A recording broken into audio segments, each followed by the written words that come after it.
예, 오늘은 경진일주 사주 한번 보겠습니다. 이 경진일주는 개강사주죠. 이 경진은 개강이죠. 이 개강이란 자체가 뭡니까? 리더십, 우두머리. 그러니까 능 밑에 있기가 싫다는 거죠. 더군다나 이 경금이라는 것이 이렇게 장수 기질이 있다 아닙니까? 그죠? 이 무관의 기질을 가지고 있죠. 투박한 듯 하면서도 의립하죠. 그런데 이 진토 자체가 편인이고, 이 편인이라는 것이 조심성이 많고 아이디어가 뛰어난 그런 사주죠. 그런데 이 진토를 보면 진토가 이 봄의 토기 때문에 그 안에서 목이 많이 자랍니다. 그래서 재가 재극인을 하게 되죠. 그래서 외형적으로는 의립하고 투박해 보이지만 사실은 아주 현실적이고 머리를 많이 쓰는 재극인을 하는,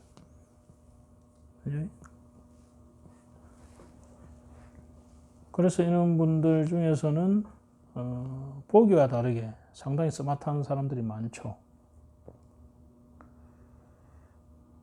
그런데다가 이 개강성 기질을 가지고 있으니까 또 승부욕도 강하다 아닙니까? 그런데 이것이 그 양지이기 때문에 우리가 이 진토라는 것은 목이 길러지는 거고, 우리가 이 기르는 데는 시간이 걸리지 않습니까? 그죠? 물론 경쟁심도 강하지만 시간이 걸리고, 그러면서 그것이 결실을 맺기까지 기다려야 됩니다. 그래서 특히 양지를 가지고 있고 이렇게 편인 있는 사람들은 좀 인내심이 필요하죠. 그래서 약간 대기 만성형이 많습니다.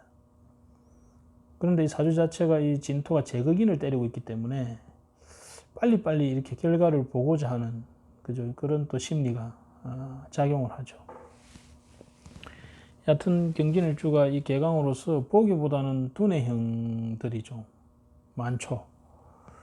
자, 오늘 보는 이 경진일주는 이 축월의 경금입니다. 우리가 축월이라 하면 섣달 아닙니까? 그죠? 겨울보다, 자월, 동지보다 더 추운 이 축월달에 태어난 경금이죠. 우리가 경금이라는 것은 화에 의해서 다루어져야 되는데 특히 정화가 좋죠. 그래서 우리가 이 용광로 쇠를 용광로 불러서 녹인다고 보죠. 우리가 이런 구성을 이제 그 성기지상이라는데 쇠를 녹여서 좋은 기물을 만드는 거죠. 그래서 이 정화가 있으면 반드시 옆에 간목이 있어가지고 이것을 보좌를 해줘야 되죠. 그래야 고간 무보가 안 되죠. 그래서 이 사주가 재생간을 했어. 이 간을 가지고 이 금들을 녹여가지고 아주 쓸모있게 만드는, 전형적으로 재물운과 간운이 좋은 형태의 사주죠. 더군다나 이 사주가 축월의 경금이기 때문에 이 정화는 조구적 역할도 동시에 하게 됩니다. 그래서 이 정화가 아주 핵심적인 역할을 하게 되죠. 더군다나 이 축 중에서 있는 급재가 올라와서 이 재를 분탈하기 때문에 이 재까지 막아주는, 그래서 이래저래 이 정화가 상당히 중요한 역할을 하기 때문에 삶에 있어서 이 정화가 훼손되는 것을 상당히 이 사주는 주의해야 된다. 그런데 이 사주 정인격 아닙니까? 이 정인격인데 이 경금이라는 개강이 이 정인에 임묘됐어요. 그럼 이게 무슨 말이냐? 엄마의 환경의 지배, 영향력이 크다. 거기에 내가 임묘되니까. 그죠? 그러면서 정인격은 공부해야 되는 사주죠. 자격을 가져야 됩니다. 그래서 이런 사주들은 관으로 가야 좋은 사주이기 때문에 정인의 관을 가지고 들어가는, 그죠? 특히 이 축의 관, 축의 인성.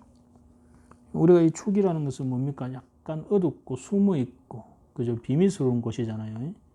그래서 이런 분은 그러한 곳의 직장, 말하자면 우리 좀 비밀기관이라든지, 그죠? 약간 음지에 있으면서 양지를 지향하는 쪽이라든지 그런 쪽도 좋고, 그래서 축에 관계된 그런 인성을 설은 이 정관, 이 정관은 병화와 같이 크게 알려진 곳이 아니죠. 아주 집중적으로 은밀하게 움직이면서 실속적인, 그죠? 그러한 간에 있는 것이 가장 좋습니다, 이 사주는. 그러면 재물운, 간운은 그냥 따라오는 사주죠. 근데 이 사주가 보면 이 연주가 갑인 재가 되어가지고 재극인을 딱 쳐버립니다. 그러면서 운이 무인기묘라는 천간에 인성이 드러나면서 제극인을 당하고, 지지에서는 재운을 만나면서 제극인을 쳐버립니다. 그래서 이 정인격이 특히 공부하는 시기에, 학생 시절에 이렇게 재운을 만나면서 우리가 항마운이라 하죠. 탐재 개인운이라 하기도 하고. 그러니까 공부가 제대로 돼서 되게 없죠. 이 재가 이 어릴 때는 재미가 되고, 남자한테는 여자가 되고, 그러면서 이 목이잖아요. 이 목이라는 것은 새롭고 싱숭하고 어린 거잖아요. 그러니까 이렇게 축이라는 정인을 가지고 차분하게 내가 거기에 임묘되어 가지고 조용히 공부를 해야 될 그런 사주가, 여기에 축에 어두운데 촛불을 켜놓고 내가 임묘 거기에 들어가서 공부하는 사주죠. 그런데 제가 제극일을 하니까 밖에서 계속 불러내죠. 그러면서 운이 딱 그리로 오니까 제대로 공부하기가 쉽지가 않죠. 요즘 같은 세상이면 뭡니까? 이 친구들이 빨리 그 재물에 눈을 떠가지고 뭐 주식 투자를 한다든지, 요즘 뭐 애들 중에서도 뭐라 합니까? 가상화폐 이런 거 하는 애들 있잖아요. 그런 식으로 빠질 수도 있어요. 지금 따지면. 그냥 이제 이 친구는 그런 것보다는 이제 재미에 빠져가지고 공부를 이제 제대로 못하고, 이 정인격이 따야 할 그런 인성, 정통 자격을 따지지 못했죠. 그러다가 역시 이제 인성의 영향력이 크니까 이 31세 신사대운이 들어가면서 이 신금이라는 급제가 딱 뜹니다. 급제가 뜨면 우리가 나쁘게 말하면 도둑놈이 움직인다는 의미도 되지만, 또 좋게 말하면 내가 돈을 갑자기 벌고 싶어 하는 그런 충동을 느낀다, 이렇게도 또 됩니다. 이 신사대운에 이 시에 있는 신사가 딱 움직이면서, 그죠? 급제로 재를 치고 사유축이라는 인성을 이용해서 인사형 재를 취하고 싶은 욕구가 딱 강하게 들겠죠. 근데 이번에 이제 어떤 자격을 가지고 하면 좋은데, 이 인성을 이용하려고 하니까 이제 부모님한테 이제 부모님이 돈을 확 밀어줘가지고, 되게 이 인성격들은 그 아름아름 인맥을 통해서 장사를 하려는 성향을 가지거든요. 어떤 자격이나 노하우가 있으면 글을 쓰는데, 그게 이제 이분은 없으니까 그때 준비가 안 된 거죠. 그래서 하다가 여러 번 그 장사를 해야 되는, 사업을 해야 되는 실패하는, 그래서 부모 돈을 많이 깨묻게 되죠. 근데 이분을 가만히 살펴보면 이분은 자기 사업을 할 것이 아니고, 그죠?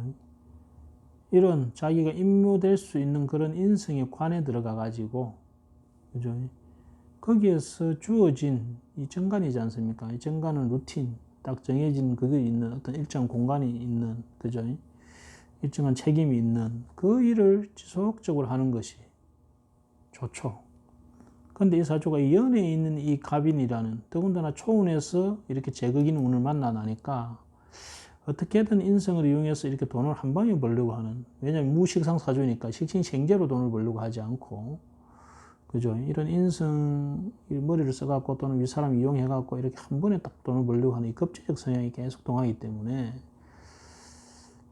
이분이 이렇게 갑정경이라는 이렇게 삼기를 가진 이런 좋은 사주의 구성임에도 불구하고 그것을 활용하지 못하는, 그래서 좀 헤매고 있는 그런 구조의 사주입니다. 그래서 이분이 이런 지금 40대 대운이니까 임모대운이잖아요. 이 사주의 핵심이 정관이 합으로 잡혀버리죠. 근데 지지에는 와가 와가지고 화국이 짜지죠. 그런데 외부에 있는 정관에 이렇게 딱 묶여버리면 내 식신이 간에 묶이는 거예요. 그럼 자기 사업 하면 안 됩니다, 이런 경우는.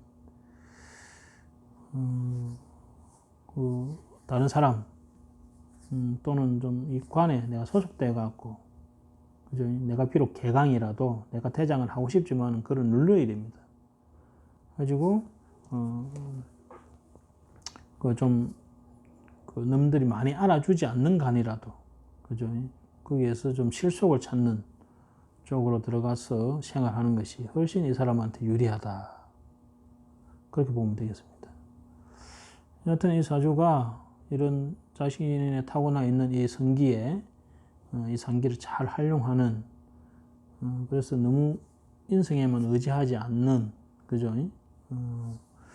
그래서 이런 투기적 욕심을 버리고 이런 안정된 정관, 남들이 잘 알아주지 않아도 그런 작은 간에 들어가서 그 안에서 성실하게 생활하는, 그러면 아주 잘 살 수 있는 구조를 기본적으로 가지고 있습니다. 이 사주 자체가.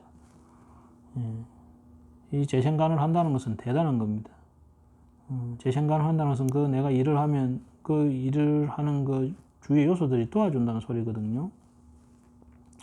근데 이분이 계속 한 번에 돈을 벌기 위해서 그걸 꿈꾸게 되면 계속 상황은 어려워질 것이다. 이렇게 봅니다. 자, 앞으로 안정되고 건강한 생활을 하기를 바라면서 초골의 경진사주 봤습니다.